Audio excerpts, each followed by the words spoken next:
Yesterday, a Republican representative publicly outed a person that might be the whistleblower who started the investigation into Donald Trump and Ukraine. So the problem with that, of course, is they potentially may have put that person's life in danger. Now, this was the person who did this was Texas Representative Louie Gohmert. So y'all remember Louie Gohmert, I hope. And if you don't remember him, well, that would be nice. I wish I could forget who this person is. Before Trump, he was one of the craziest people in Congress. So now Gomer had identified this person, which I and Politico have decided to not name this person in order to, obviously not endanger their life any further than they already are. Now, this happened at a remarks at a Judiciary Committee meeting on articles of impeachment against Trump. Now, Gohmert named the person in a list of potential witnesses he said the committee should hear from before casting a vote on impeachment. Now, Republicans, of course, have been going crazy over this whistleblower, despite them being essentially unimportant at this point. Why do I say the whistleblower is unimportant? Well, because the whistleblower was actually somebody who had secondhand information that they had heard from someone else. Now, we find out that there were people that directly listened to the call between Donald Trump and Vladimir Zelensky that have come out publicly and testified, making the testimony of the whistleblower basically not essential. So who cares about the whistleblower at this point, other than, strangely enough, Republicans that are incredibly fixated. So now, one person to publicly come and confirm the account who had firsthand knowledge was Gordon Sondland. Gordon Sondland gave $1 million to Donald Trump's campaign. So it's not like he was somebody who was part of the deep state that was against President Trump.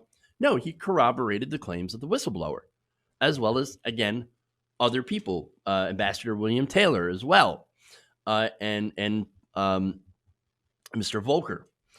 So now, here's the thing: why are the Republicans continuing to go after the whistleblower? Because they want to punish the whistleblower publicly and make sure that this doesn't happen again.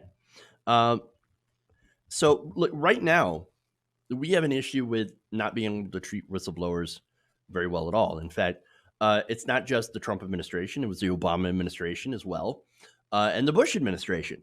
And so, look, for example, what we did to Edward Snowden and Chelsea Manning. These are two American heroes that deserve to be free and deserve to be lauded as heroes for exposing what the government was doing. NSA spying, for example, the surveillance state, and of course, the collateral murder video that Chelsea Manning had exposed in Iraq.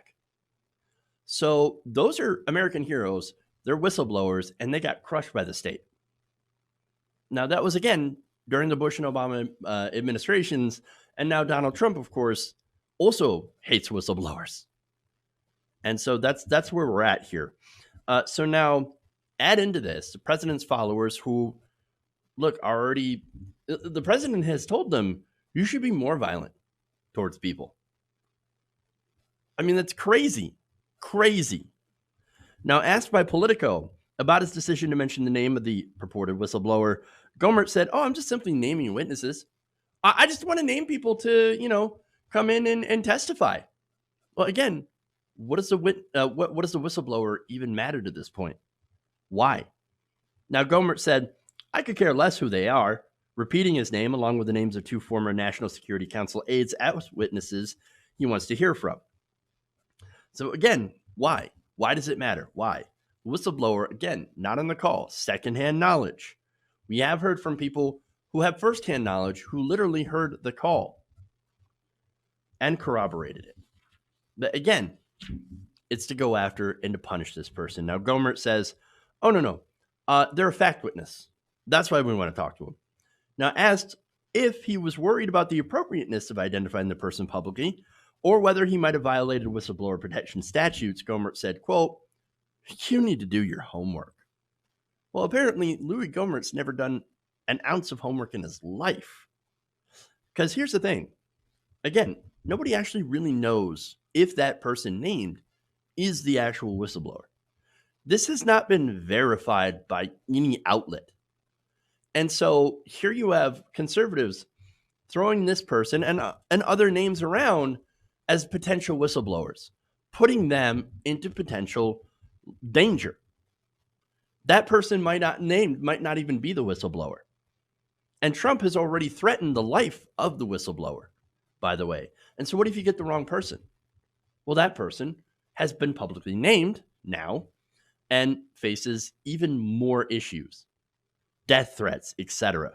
This is incredibly malicious, even by Republican standards.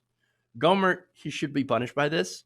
Anybody spreading that is part of, that is an elected official spreading this around should be, censured, punished, something, given an ethics violation, because they should not be throwing this person's name around, even especially the fact that it might not be that person. They might not even be the whistleblower. And so you're putting people's lives in danger unnecessarily, and it's absolutely ridiculous, and they should not be allowed to get away with it. Hey guys, hopefully you enjoyed that free video. Now I'm going to have to ask you a favor. Between the demonetization and the YouTube algorithm messing around with view counts, etc., we're having a hard time adjusting to the new YouTube reality, which is where you guys come in. See, we have a Patreon, patreon.com/TYTNation, set up to help us rely on you guys, the viewers, instead of big corporate ads. Look, you know the show. You know I'm not in favor of big corporations anyway. So help us transition away from relying on the ad model to pay the bills and sign up to be a patron, patreon.com/TYTNation. That goes a long way to help us keep the lights on.